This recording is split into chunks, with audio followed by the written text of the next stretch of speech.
जो है पिछड़ा वर्ग के लिए और चाहे किसी भी वर्ग के लिए और खासकर पिछड़ा वर्ग के लिए हमारे देश के प्रधानमंत्री जी द्वारा 27 मंत्री जो हैं वो पिछड़ा वर्ग आयोग से आते हैं। आज मध्य प्रदेश के सरकार में जितने भी मुख्यमंत्री बने उसमें से मैं कहना चाहूंगा 3 मुख्यमंत्री हमारे पिछड़ा वर्ग से हैं। तो भारतीय जनता पार्टी जितना पिछड़ा वर्ग को लेके संजीदा है और जितना चिंतित है उससे किसी से भी छुपा नहीं है।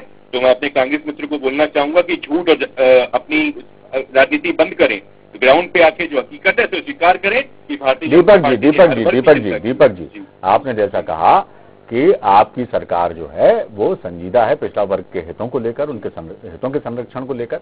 यदि संजीदा होती तो इतने धरने प्रदर्शन और इतनी मांगे नहीं उठती और इतने सवाल सरकार पर नहीं उठते। दीपक जी क्या कहेंगे? भाई साहब देखिए, आज कांग्रेस जो है पूरी तरीके से चाहे मध्य प्रदेश और पूरे देश में अपनी जमीन खो चुकी है। उनको आरोप लगाना और किसी प्रकार का धरना प्रदर्शन करना ये उनका विपक्ष है, उनके नाते उनका धर्म है, वो बिल्कुल करें। पर किसी भी धरना प्रदर्शन और आरोप लगाने के पहले उसमें किसी न किसी प्रकार के तथ्य होने चाहिए। मैंने बताया ना कि भारतीय जनता पार्टी के पास पिछड़ा वर्ग के लिए चाहे आरक्षण की बात हो चाहे किसी प्रकार की अन्य योजनाओं की बात हो, भारतीय जनता पार्टी बिल्कुल प्रतिबद्ध है। किसी प्रकार की मेरी बात से अगर आप निराधार हो या किसी प्रकार की चीज हो तो आप मुझे आप बिल्कुल रोक सकते हैं।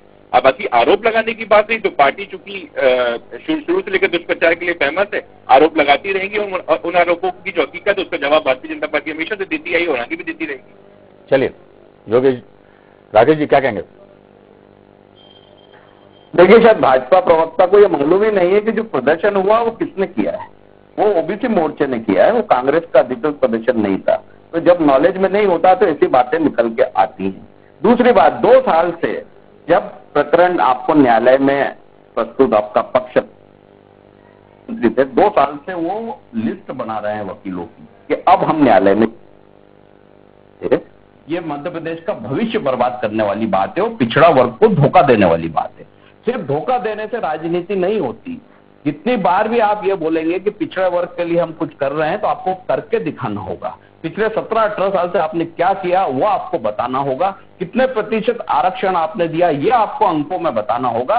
सिर्फ बोलने से काम नहीं होता कि पिछड़े वर्ग के 3 मुख्यमंत्री थे, 2 मुख्यमंत्रियों की क्या गत हुई है, वो भारतीय की क्या हालत करी है भारतीय जनता पार्टी ने, सब जानते हैं। बाबूलाल गौर को किस तरीके से निकाला गया मुख्यमंत्री पद से ये भी सब जानते हैं। तो कितनी इज्जत पिछड़े वर्ग को मिली है ये जग जाहिर है। उसके बाद भी आज जब समय आता है पिछड़े वर्ग को आरक्षण देने का तो सिर्फ लेट लतीफा शाही और लाल फीता शाही में फाइलों को उलझा के बोला जाता है कि अब हम सुप्रीम कोर्ट जाएंगे, हम वहां विचार करेंगे, 2023 के चुनाव भी निकल जाएंगे। मैं चैलेंज करता हूं शिवराज जी चौहान साहब, 27% बहुत दूर की बात है, 1% आरक्षण भी बढ़वा नहीं पाएंगे क्योंकि उनकी नियत ही नहीं है, उनकी सोच ही नहीं है।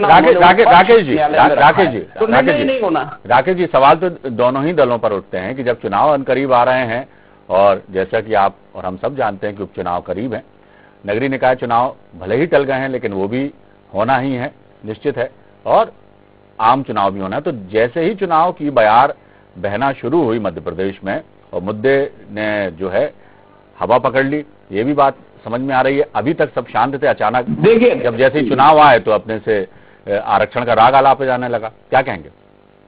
आप कांग्रेस पे बिल्कुल आरोप लगाते हैं। अगर हमारी सरकार होती और हमने अगर नहीं करा होता, आज 3 साल होने आया, सरकार रहती वो नहीं करते तो बिल्कुल हम दोषी थे।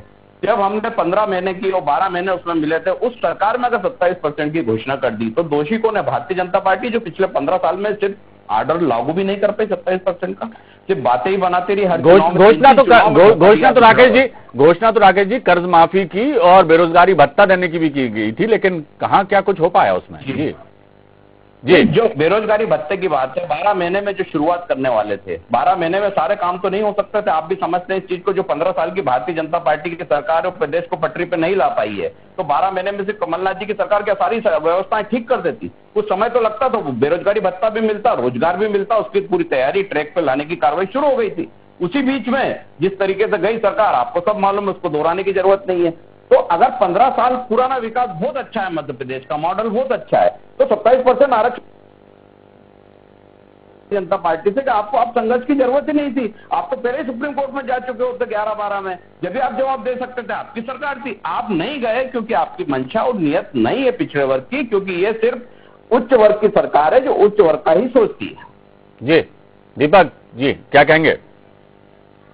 भाई साहब, मैं अपनी पूर्व की बातों को दोहराते हुए अपनी बात को आगे बढ़ाना चाहूंगा कि भारतीय जनता पार्टी की जो मंशा है वो किसी से छुपी नहीं है। हाँ, आप जो 15 महीनों की सरकार की बात कर रहे हैं, तो 15 महीनों की सरकार जो पूरे प्रदेश के साथ झूठ बोल के सरकार आई थी। दीपक जी, आप अपनी बात कंप्लीट करिएगा। मैं एक बात कहना चाहता हूं।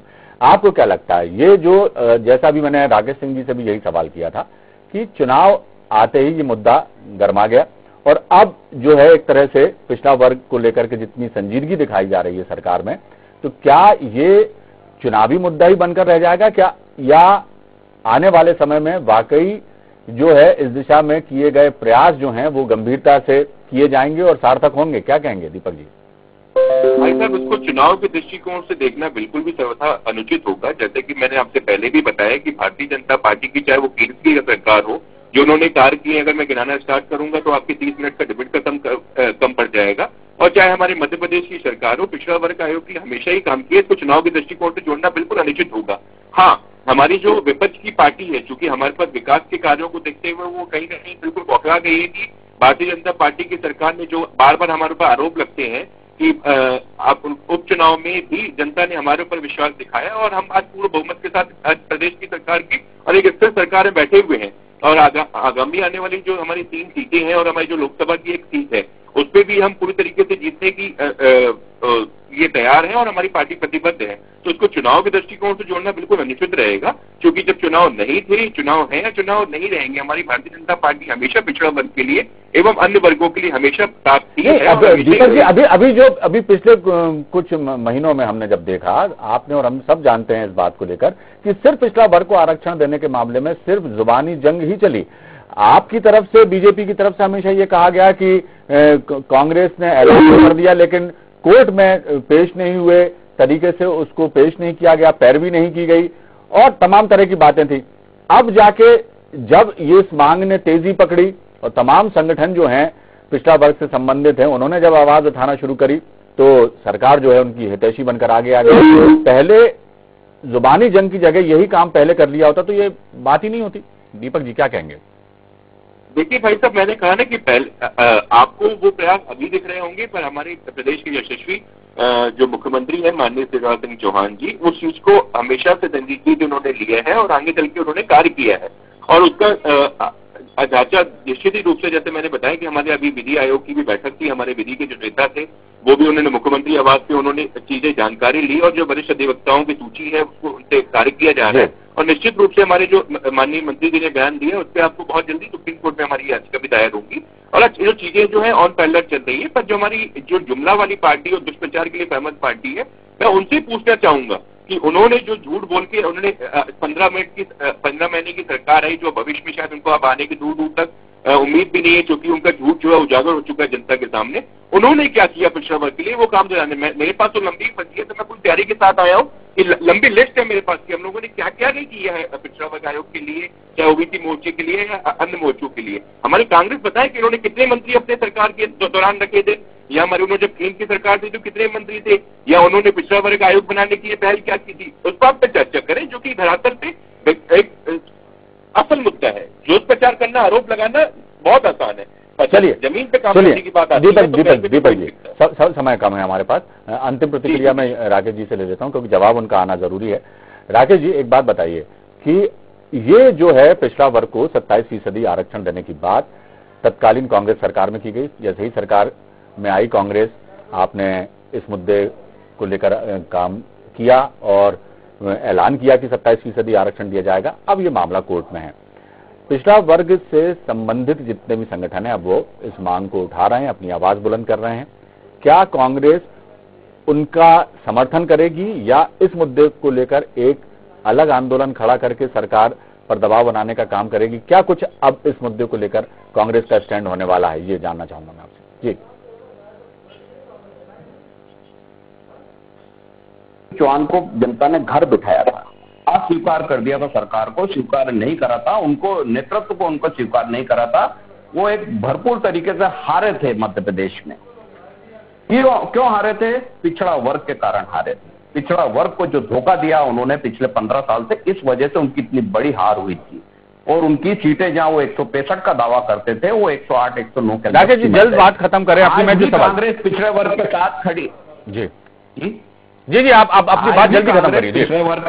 पिछड़े वर्ग के साथ खड़ी है, उनके हर आंदोलन में साथ रहेगी। वो आने वाले 2023 में जैसे ही सरकार बनेगी 27% आरक्षण की जंग न्यायालय में जीत के पिछड़ा वर्ग को न्याय दिलाया जाएगा, आरक्षण दिलाया जाएगा। इसके लिए कटिबद्ध है, कमलनाथ जी भी कटिबद्ध है, कमलनाथ सरकार जो आने वाली है वो भी कटिबद्ध। चलिए बहुत बहुत शुक्रिया आप सभी का। और अभी हमारे साथ जुड़े हैं खिलावन चंद्राकर जी, वरिष्ठ पत्रकार हैं। थोड़ा समय लग गया, हमारी चर्चा का समय समाप्त हो रहा है, लेकिन हम एक उनसे मैं अंतिम प्रतिक्रिया चाहूंगा। संक्षेप में खिलावन जी क्या कहेंगे पिछड़ा वर्ग आंदोलन को लेकर, पिछड़ा वर्ग को आरक्षण को लेकर जो है एक बार फिर जो है घमासान दिखाई दे रहा है दोनों ही राजनीतिक दलों में।